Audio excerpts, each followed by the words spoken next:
सबको स्नेह भरा नमस्कार। फिलहाल हम शेगरिक जीवनी की कथा वस्तु के संबंध विचार करेंगे। तो शेगरिक जीवनी इसका प्रकाशन जो है अज्ञे ने 3 भागों में करना चाहा, लेकिन तीसरा भाग जो है प्रकाशन में किसी कारणवश नहीं आ सका और इसके जो 2 भाग हमारे सामने उपलब्ध है, इसमें इसको जो है कथाकार ने एक औपन्यासिक कृति के रूप में हमारे सामने प्रस्तुत किया है, वो भी मनोवैज्ञानिक धरातल पर। और आगे के ही अनुसार शेगरिक जीवनी घनीभूत वेदना का केवल एक रात में देखे हुए विषय को शब्दबद्ध करने का प्रयास है। कुछ विद्वान जो है शेगरिक जीवनी को आगे की ही अपनी जीवनी करने का प्रयास किया है इस तरह। तो इसके लिए अज्ञे ने स्वयं इस उपन्यास की भूमिका में ऐसा बताया है, शेगर में मेरापन कुछ अधिक है। शेगर निस्संदेह एक व्यक्ति का अभिन्नतम दस्तावेज है, यद्यपि वह साथ ही उस व्यक्ति के युग संघर्ष का प्रतिबिंब भी है। शेगरिक जीवनी को 2 भागों में उन्होंने विभाजित किया, यानी कि 2 भागों में हमारे सामने प्रस्तुत किया और उसके पहले भाग का नामकरण किया है उद्यान और दूसरा भाग का नामकरण किया है संघर्ष। पहले भाग जो है उसका भी 4 खंडों में उन्होंने विभाजित किया है उसको। वो इस प्रकार है: उषा और ईश्वर, बीज और अंकुर, प्रकृति और पुरुष तथा पुरुष और परिस्थिति। दूसरे भाग का जो है नामकरण किया गया है संघर्ष और इसके अंतर्गत 4 खंड है: पुरुष और परिस्थिति, बंधन और जिज्ञासा, शशि और शेगर तथा धागे, रस्सियां, गुंजर। इस प्रकार। और ये जो शेगरिक जीवनी जो है शेगर के ही चरित्र को इसमें उभारने का प्रयास किया है पूर्ण रूप से। शेगर एक ईमानदार जिज्ञासु व्यक्ति है जिसका व्यक्तित्व अहम भाव एवं काम भाव से परिचालित है। ये उपन्यास मृद चित्रों की एक एल्बम की तरह है। फांसी की सजा पाने के बाद जो है शेगर अपने विगत जीवन पर विहंगम दृष्टि डालता हुआ इस उपन्यास में प्रस्तुत हुआ है और वह अपने जीवन की एक तरह से एल्बम के पृष्ठ पलट रहे हैं, उसी प्रकार हमें महसूस होता है उपन्यास पढ़ते वक्त।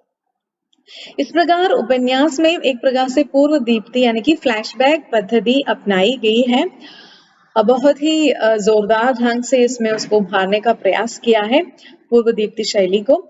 तथा इसमें पूर्णतः ये जो है मनोवैज्ञानिक मनोविश्लेषणात्मक उपन्यास है और फ्रॉयड, एडलर तथा युंग जैसे मनोवैज्ञानिकों की विचारधारा पर ही ये उपन्यास लिखा गया है। इसका सहारा लिया है, उनकी मान्यताओं का सहारा लिया है अज्ञे ने इस उपन्यास में पूर्णतः। और ये जो इसके जो कथानक में आप देखेंगे तो वर्णनात्मक एक प्रकार से प्रत्यावलोकन की जो शैली है, तो प्रत्यावलोकन, मनोवैज्ञानिक, फिर चेतना प्रवाह एवं पत्र शैली को अपनाया गया है इस उपन्यास में। और इसमें शशि नायिका के रूप में हमारे सामने प्रस्तुत होते हैं इस उपन्यास के जरिए। पहले भाग में तो पहला जो भाग है जो आपके पाठ्यक्रम में है, इसमें तो शेगर की जो है 17 वर्ष तक जो है उसकी जीवन की घटनाओं को उभारने की कोशिश हुई है। दूसरे भाग में ही शशि का जो है पूर्ण रूप से उसकी मानसिकता को और शशि और शेगर के संबंध को पूर्ण रूप से उभारने का प्रयास किया गया है दूसरे भाग में। मनोवैज्ञानिक पद्धति एवं प्रतीकात्मक भाषा के कारण जो है ये उपन्यास हिंदी उपन्यासों में अपना विशिष्ट स्थान रखता है। इसकी कथावस्तु इस प्रकार है। तो शेगर एक क्रांतिकारी युवक है जिसे फांसी की सजा सुनाई गई है। फांसी से पूर्व जो है जीवन की अंतिम रात में जो है वह अपने विगत जीवन को याद करता हुआ उन घटनाओं का कल्पना में जो है साक्षात्कार करता हुआ हमारे सामने प्रस्तुत होता है। जो उसके जीवन में आप बीती जो घटनाएं यानी कि जो घटित हो चुकी है उनको वो एक प्रकार से दोहरा रहे हैं उस उपन्यास के माध्यम से प्रत्यावलोकन के जरिए।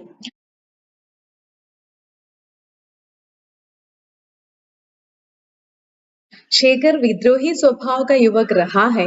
बचपन से ही उसे जिज्ञासु वृत्ति उद्वेलित करती रही है। अपनी माँ से वह यह जानना चाहता है कि पेट में बच्चे किस प्रकार पैदा होते हैं।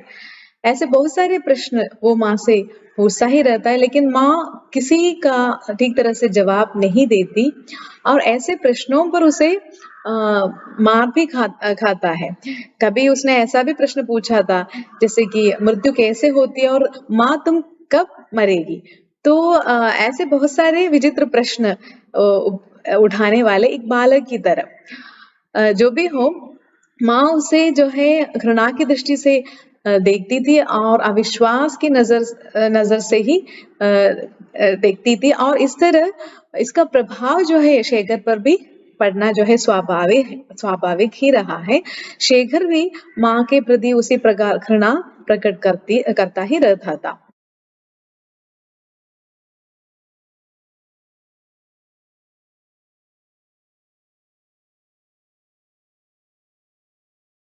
मात्र सरस्वती ही यानी कि उसकी बड़ी बहन ही उसे हमेशा सहारा दिया करती थी, लेकिन उसकी भी शादी हो जाती है तो और वो अकेला पड़ जाता है।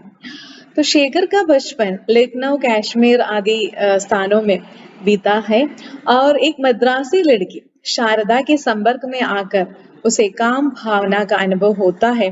फिर इसमें और एक कैरेक्टर जो है नौकरानी अत्ती है। अत्ती के प्रति भी उनके उसके मन में जो है इस प्रकार का भाव जो है उभरता ही रहता है।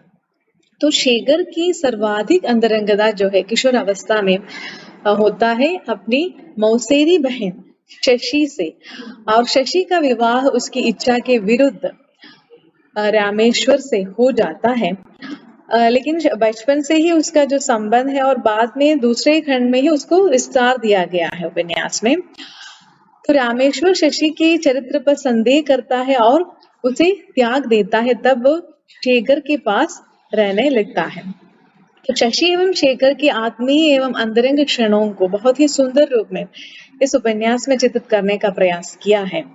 शेखर की जो माता पिता है, इसके संबंध में भी इसमें उल्लेख किया गया। तो माँ जो है उतनी पढ़ी लिखी नहीं है, उदार भी नहीं है, और शेखर के पिता में जो है अधिकार भाव तीव्र रूप में था और उसके माता पिता की प्रकृति जो है एकदम भिन्न थी तथा जो है ऐसा ही है जैसे कि उनमें प्रायः मन मुटाव रहता था, और यह भी बालक शेखर के चरित्र को और भी विद्रोही बनाने में सिद्ध होता है और इसका प्रभाव भी उसके जीवन में पड़ता है। किशोरावस्था में उठने वाले बहुत सारे ऐसे अनेक प्रश्न जो है शेखर को बेचैन कर रहे थे और उसका कोई भी जवाब उसको नहीं मिल रहा था, और जवाबों को उसकी खोज में जो है वो एकांत में बैठता रहता था।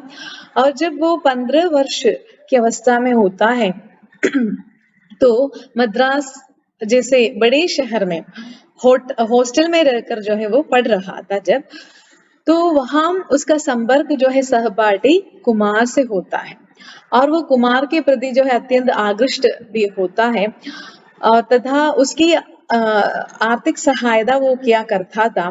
किंतु जब पिता जो है इसके लिए इनकार कर देता है, तब तो फिर वो यानी कि कुमार जो है उससे दूरी रखने लगता है।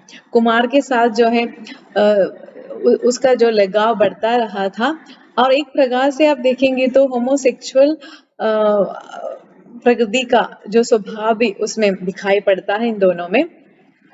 और एक प्रकार से शेखर जब इंटर पढ़ रहा था तब भी उसकी भेंट जो है हाई स्कूल में पढ़ने वाली शारदा से हुई।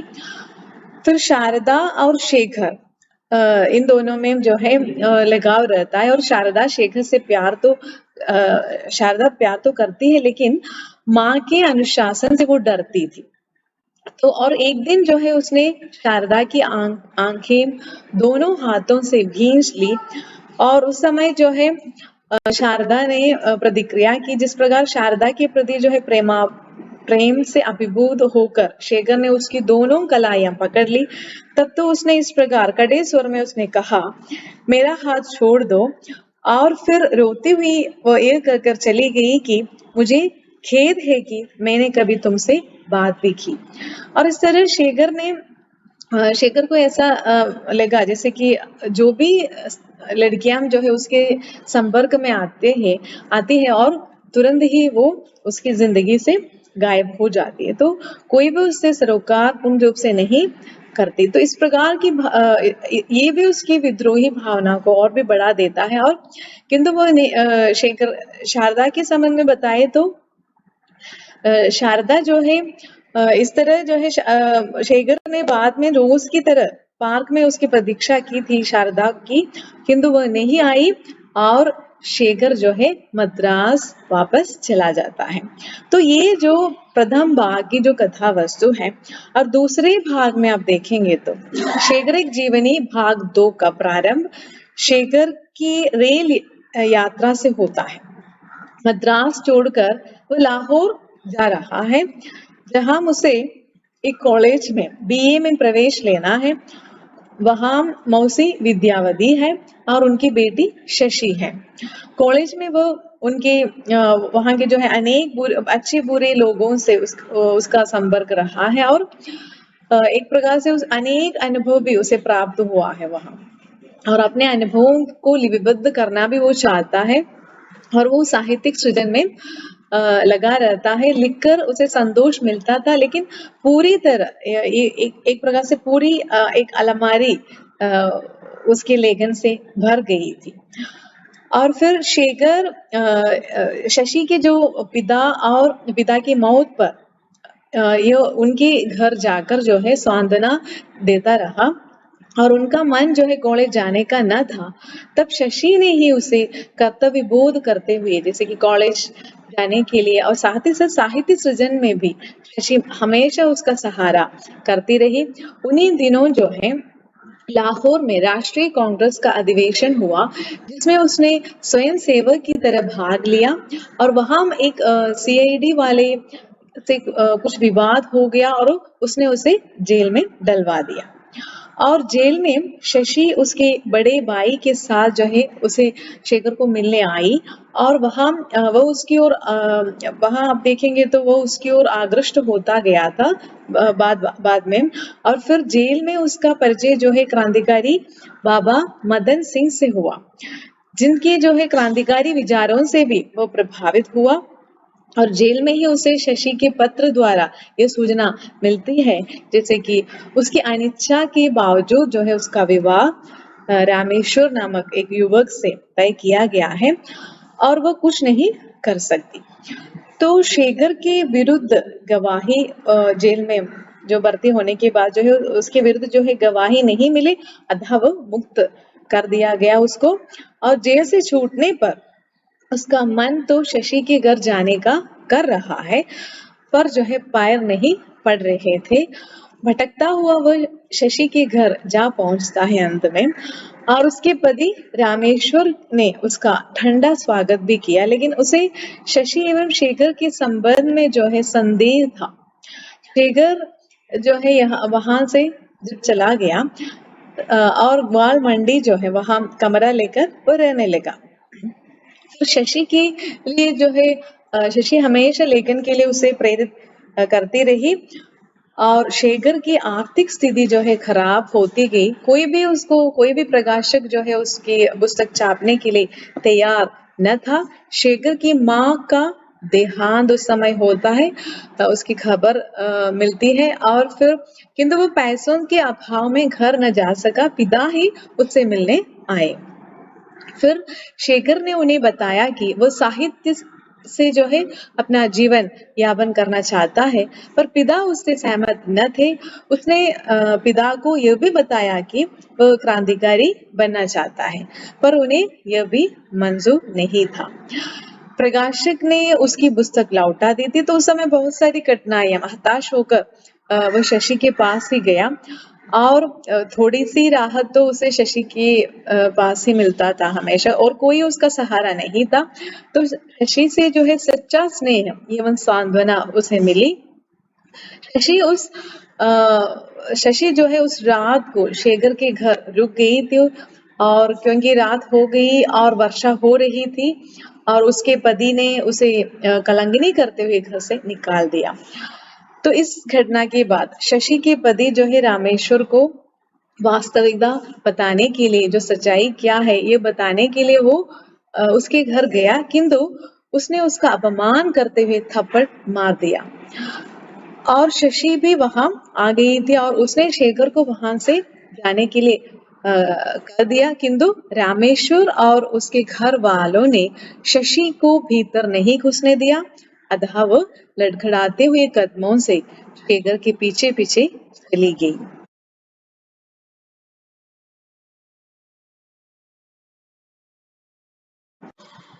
विद्यावती ने शशि को बहुत समझाया, किंतु शशि ने उनसे कहा, जैसे मेरी ससुराल वालों ने मुझे मरा समझ लिया है, वैसे ही वह भी उसे मरा मान ले और लौट जाए। शशि के पेट में जो लात रामेश्वर ने मारी थी, उससे उसके पेट में जो है अंदरूनी चोट लगी थी तथा उसका गुर्दा जो है फट गया था और वह बीमार पड़ गया। और जो है शशि के आग्रह पर शेखर पुनः लेखन कार्य में जुट गया। शेखर के साथ शशि का रहना पड़ोसियों को अखर रहा था। प्रकाशकों ने भी शेखर को बुरी तरह ठगा लिया था, क्योंकि उसकी किताब हमारा समाज 60 रुपयों में उन्होंने इस शर्त पर खरीद ली कि उसका नाम उसमें नहीं रखा जाएगा। तभी उस समय ही विद्याभूषण से शेखर की भेंट हुई। उन्होंने यह सुझाव दिया कि यदि वह क्रांतिकारी साहित्य लिखे तो आर्थिक सहायता दी जाएगी। उनसे यह प्रस्ताव स्वीकार कर लिया शेखर ने और शशि को साथ लेकर वो क्रांतिकारी मित्र के यहाँ 2 कमरों के मकान में रहने लगा।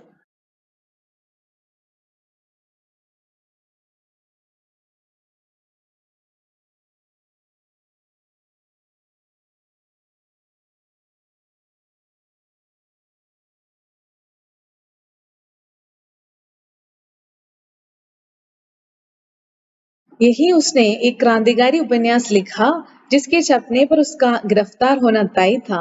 अतः वो 250 रुपये लेकर दिल्ली चला गया और शशि के साथ यमुना किनारे कमरा लेकर रहने लगा। शशि का स्वास्थ्य जो है गिरने लगा था।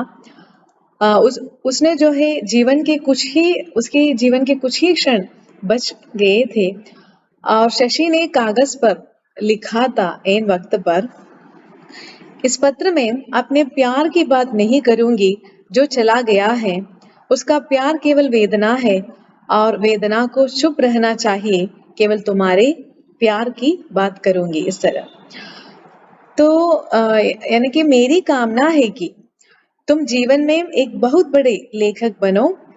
शशि की मृत्यु इसी के साथ हो गई और शेखर दिल्ली को अंतिम प्रमाण कर शशि की स्मृतियां साथ लिए अपने क्रांतिकारी साथियों के पास लाहौर लौट गया। यही दूसरे भाग की कथा वस्तु है। इस तरह शेखर एक जीवनी जो है एक बहुत ही सशक्त उपन्यास के रूप में हमारे सामने प्रस्तुत होता है। इसी के साथ मैं आपसे विदा लेती हूँ। फिर मिलेंगे। सबको धन्यवाद।